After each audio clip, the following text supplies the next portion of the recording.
Nem na minha perdição, nem minha alma desejava a eterna salvação. Oh, porque Jesus me ama, eu não posso explicar, mas a ti também te chama, pois deseja te salvar.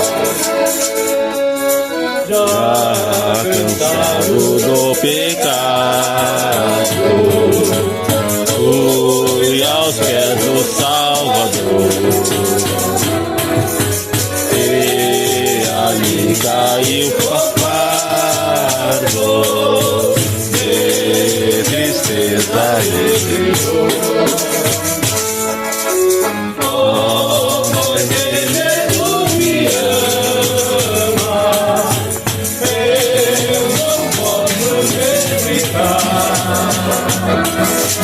Mas a ti também te chama, pois deseja te salvar. Como é maravilhoso pertencer ao meu Jesus, ter a graça, o repouso, e ficar ao pé da cruz. Oh, porque Jesus me ama, eu não posso te explicar, mas a ti também te chama,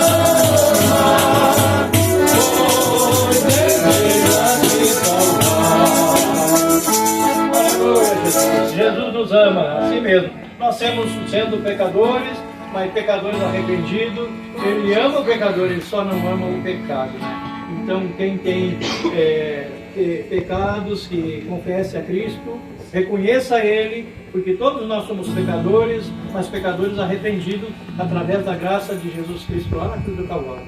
Porque nós pedimos perdão do nosso pecado, e Ele que nos comprou e nos salvou através do seu Filho amado Jesus Cristo. Vamos ouvir dois hinos pelo grupo. Glória a Deus.